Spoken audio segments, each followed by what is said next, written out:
Hola, hoy junto a Tomás vamos a presentar un caso clínico de cirrosis hepática. Es un paciente masculino de 59 años con antecedentes de cirrosis hepática, última hospitalización en marzo por encefalopatía hepática y ahora está en protocolo de trasplante. Ingresa por un cuadro de 2 horas con 2 episodios de hematemesis, una melena y mareo sin pérdida de conciencia. El diagnóstico de ingreso son cirrosis hepática descompensada grado C y complicaciones encefalopatía hepática grado 2 a 3 y trombosis portal. De su historia clínica destacamos que la encefalopatía y la citis están controladas, pero tiene edema periférico y una úlcera gástrica activa benigna. Del examen físico destaca la baja presión arterial y el plan médico consiste en controlar la encefalopatía, la citis y los líquidos. Para entender la situación del paciente y poder abordarlo nutricionalmente, tenemos que entender que por una dieta, principalmente una malnutrición por exceso, asociada a una obesidad, es que se acumulan triglicéridos en el hepatocito y comienza a haber disfunción de estas células. Se intenta reemplazar este tejido funcional, pero no se restauran las funciones, por lo que se provoca una fibrosis que en línea de esta enfermedad pasaría una estetosis, fibrosis, hasta lo cual podría ser reversible, pero luego pasamos a una cirrosis, que es la situación del paciente, donde ya no es reversible y por lo mismo estamos en espera de trasplante. Y para lo cual el estado nutricional es clave. Ya la disfunción hepática provoca un aumento de la presión portal, o sea, una hipertensión portal, lo que condiciona una disminución en la saturación de oxígeno y en los niveles de prostaglandinas de la mucosa gastroduodenal, lo cual hace que esta mucosa sea más susceptible a una injuria. Y así es como se provoca la úlcera gástrica del paciente, ¿ya? Esta úlcera descontrolada, digamos, puede provocar sangrado y además, como este paciente tiene alterada su coagulación, es que se produce el vómito con sangre, que sería esta hematemesis, y también las melenas, porque son deposiciones que son negras, digamos, por sangre, ¿ya? Esta pérdida de sangre también es muy probable que haya causado el mareo, pero también el mareo está asociado a la encefalopatía que de momento está controlada. Además, la alteración de los factores coagulantes y la reducción de la velocidad del flujo de la vena porta son determinantes para que se forme una trombosis portal, que es lo que tiene este paciente. Como se mencionó dentro del diagnóstico base del paciente, presenta una encefalopatía hepática, que es una alteración del estado mental consecuencia de la cirrosis descompensada, ¿ya? Como el hígado disfunciona y a su vez aumenta la proteólisis, los aminoácidos que normalmente compiten por la barrera hematoencefálica están desequilibrados, lo que conlleva a una encefalopatía, pero además se provoca porque, como disfunciona el hígado también, hay un fallo en el ciclo de la urea, aumenta el amonio, y el amonio es capaz de atravesar la barrera hematoencefálica teniendo un efecto tóxico.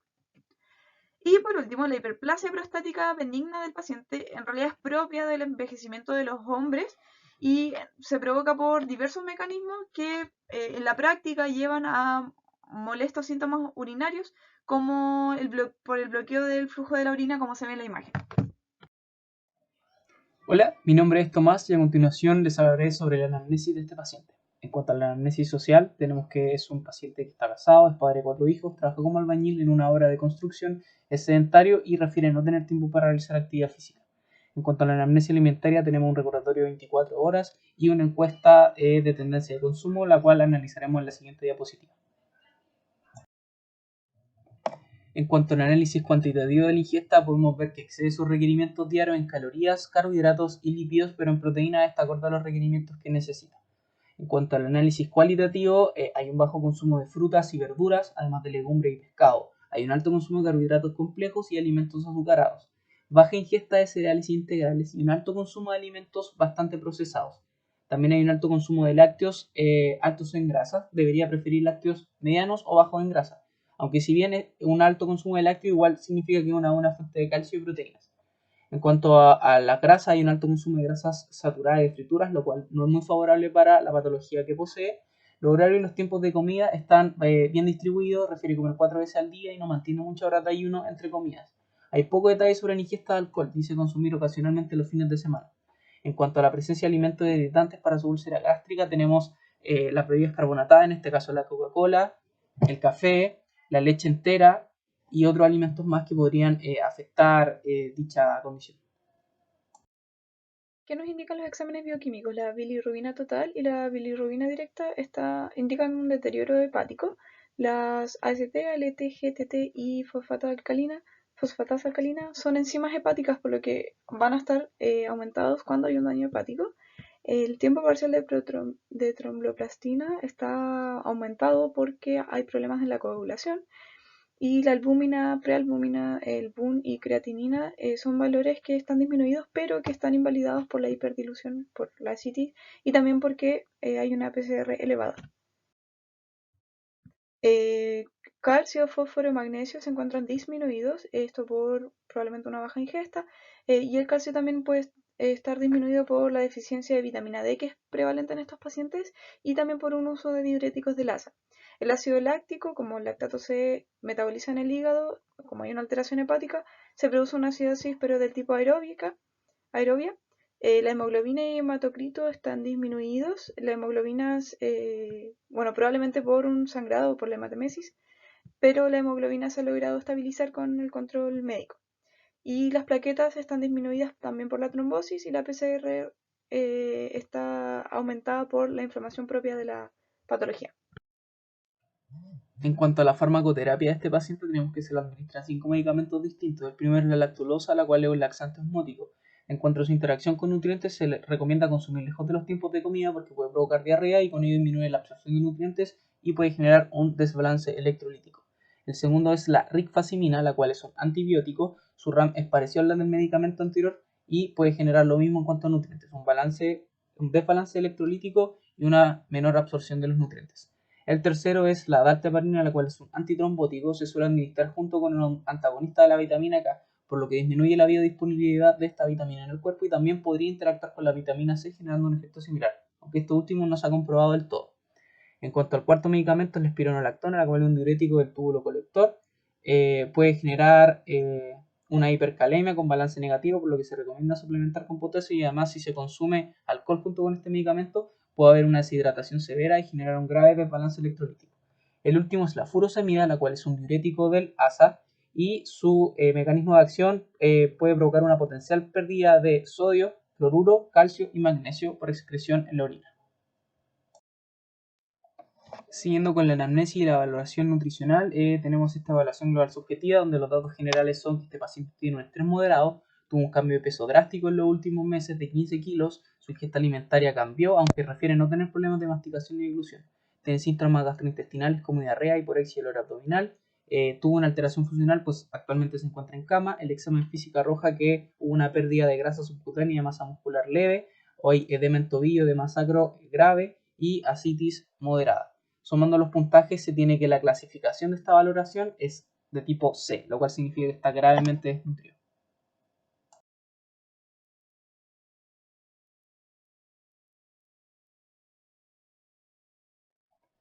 En cuanto al diagnóstico nutricional integrado, tenemos que según criterio GLIM y según lo que arrojó la GS, esto es un adulto de sexo masculino con una desnutrición severa por la pérdida de peso, la pérdida de masa, la disminución de ingesta, la patología, la inflamación, etc.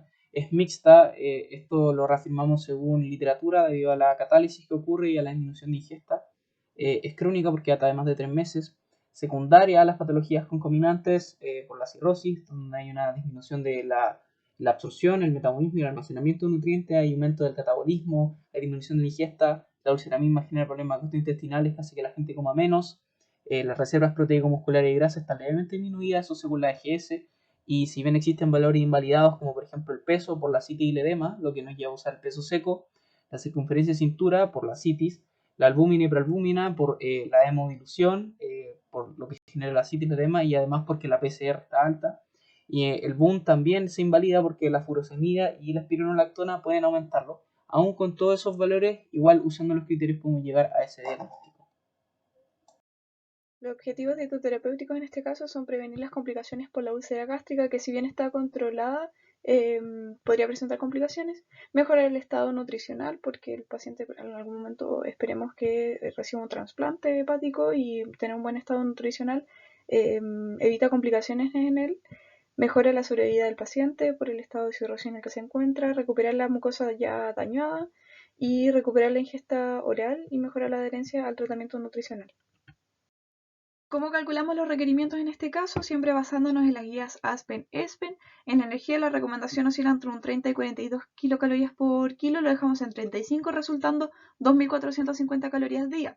Proteína lo dejamos en 1.2, estando dentro del rango de recomendación. Lípidos tendimos hacia el límite inferior y carbohidratos siempre respetando el nivel máximo de 5 a 6 gramos por kilo que recomienda la ASPEN. El requerimiento hídrico para personas con ascitis y edema se recomienda entre 1 a 1.5 litros día y 1.5 fue la indicación médica, aunque si bien la ESPEN recomienda una caloría por kilo, respetamos la indicación médica, ¿ya? Y micronutrientes críticos en este caso son los que vemos aquí: vitaminas liposolubles por la falla hepática, hierro por la pérdida de sangre, calcio también asociado a la deficiencia de vitamina D, zinc, que es propiedad crítica en paciente adulto, digamos, y magnesio, ácido fólico y cianocobalamina por recomendación ASPEN. ¿Cómo queda la prescripción entonces? Nutrición mixta. Nutrición enteral nocturna vía sonda nasogástrica por Vic Ensure al 23%, Nesucar 3.6%, 1100 ml por 12 horas, 92 ml hora. Régimen blando liviano, volúmenes parciales disminuidos, temperatura templada, horarios normales más colación, hipercalórica, hiperproteico normograso con selección de ácidos grasos esenciales, hiperglucídico, restringida en sodio y suplementado con vitaminas D, E, calcio y aminoácidos de cadena ramificada. En cuanto a la fundamentación de nuestra prescripción, tenemos una nutrición mixta, ya que la nutrición oral está cubriendo un 50% de los requerimientos y la nutrición enteral entraría a cubrir el otro 50%. ¿Todo esto para qué? Para favorecer una función gastrointestinal y no retroceder en la cantidad ingestoral, porque la idea es que esta vaya aumentando paulatinamente y que el paciente pueda volver a comer las cantidades que necesita por vía oral. La sonda que elegimos es la sonda nasogástrica, es la vía más fisiológica. El estómago no presenta problemas para ser utilizado. No hay literatura que respalde alguna contraindicación en este tipo de casos, pero de todas formas se requiere vigilancia a la tolerancia del paciente. Nocturna, ¿por qué? Para que en el día mantenga la nutrición oral y no aumentemos el volumen gástrico de golpe durante el día. Además, la ESPEN recomienda que se eviten periodos de ayuno superiores a 6 horas, entonces en el día come normal, con horarios fragmentados parecidos a los que tenía antes de estar hospitalizado, y después en la noche se alimenta por esa vía. La fórmula, una polimérica estándar, no hay una fórmula especial recomendada para este tipo de enfermedades, entonces se puede administrar una que sea más sencilla, más barata, fácil de diluir, se le pueden agregar ciertos módulos, entonces era la opción más práctica. En cuanto al régimen oral, blando por la masticación y la digestión para favorecer ambas y disminuir los síntomas gastrointestinales que se puedan dar por la úlcera, por lo mismo un régimen liviano. Ahí hay que ir modificando según tolerancia y evolución. Siguiendo con la fundamentación, tenemos un régimen hipercalórico. ¿Por qué? Porque en el caso de nuestro paciente tuvo una baja de peso y ahora está eutrófico, pero esta baja de peso fue muy brusca. Además está cursando por una desnutrición y una enfermedad altamente catabólica. Por lo mismo, un régimen hipercalórico puede ayudar a compensar un poco la pérdida de peso que tuvo y llegar en algún momento a un estado nutricional adecuado para este tipo de pacientes. Hiperproteico, ¿por qué? Porque si bien este paciente es cirrótico y tiene una encefalopatía hepática, esta está bastante controlada, no presenta mayores síntomas y una ingesta baja de proteína es un poco controversial según la literatura, entonces lo mejor es seguir con una recomendación de 1 a 1.5 gramos de proteína por kilogramo de peso al día. Además, es sabido que un mayor catabolismo de proteínas puede generar una mayor liberación de amonio y desempeorar el cuadro de encefalopatía hepática. Por lo mismo, no es muy bueno restringirlo y si se hace, tiene que ser por pocos días. Hipograso principalmente para favorecer el vaciamiento gástrico y evitar complicaciones por la úlcera gástrica que tiene el paciente. Hiperglucídico más que nada por diferencia y por un aumento de requerimientos. En todo caso, no estamos superando la recomendación máxima, que es de 5 a 6 gramos por kilogramo de peso de glucosa, así que no debería haber mayor problema. Igual hay que tener ojo con la tolerancia. El horario fraccionado principalmente para disminuir la carga de HCl y así evitar complicaciones por la úlcera, y además porque en pacientes cirróticos no tiene que haber mucho tiempo de ayuno, entonces un mayor fraccionamiento, menor tiempo de ayuno y así mejor tolerancia. Los volúmenes disminuidos para evitar la distensión gástrica, que aumenta la secreción de HCl, y de nuevo lo mismo, complicación con la úlcera. Y restringido en sodio para reducir la hipertensión portal y la citis, así como los edemas, teniendo un mejor manejo de este paciente. ¿Por qué suplementamos? Bueno, con hierro para evitar una posible anemia por la pérdida de sangre del paciente, y con base en la ASPEN-ESPEN con vitamina E para mejorar las enzimas hepáticas y evitar una neuropatía, vitamina D porque la prevalencia es muy marcada en estos pacientes, calcio también por lo mismo y también relacionado con la deficiencia de vitamina D y ácidos grasos de cadena ramificada porque mejoran la supervivencia y la calidad de vida de estos pacientes. El plan de alimentación entonces consiste en dos partes, la nutrición enteral, que ya mencionamos la fórmula de la dilución, acá vamos a ver el aporte y la adecuación, la nutrición oral, acá vemos las porciones de cada alimento que dejamos, y a continuación podemos ver el aporte total de nutrición oral y enteral, macronutrientes nos ajustamos en el rango permitido en todos y en micronutrientes nos aseguramos de aportarlos e incluso nos pasamos de las recomendaciones, destacando que esto es principalmente por la fortificación que tienen la nutrición enteral. Aquí pueden ver nuestro ejemplo de minuta, respetando el régimen blando liviano y tratando de ser lo más variado posible para tener una mejor aceptabilidad por parte del paciente.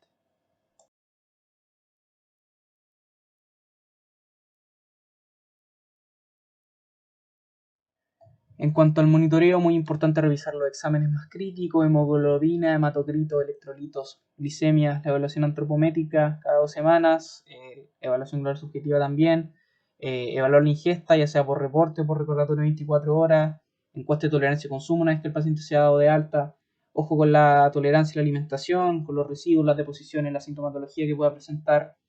Las indicaciones al alta, muy importante, enseñar a las personas cómo preparar la fórmula si se va con soporte nutricional a la casa, evitar el alcohol, evitar los ácidos grasos saturados, hacer actividad física, restringir la fructosa, restringir la sal. En cuanto a la prescripción actual, en el caso si hay complicaciones por la úlcera, disminuir lípido y volumen, si es buena tolerancia, aumentar proteínas, si se sigue perdiendo peso, aumentar calorías y proteínas según tolerancia, etc. En esta diapositiva les mostramos de manera breve el material educativo que preparamos para este caso. Y por último, aquí pueden ver la bibliografía que utilizamos para la resolución de este caso. Espero que les haya gustado y les sirva mucho. Muchas gracias.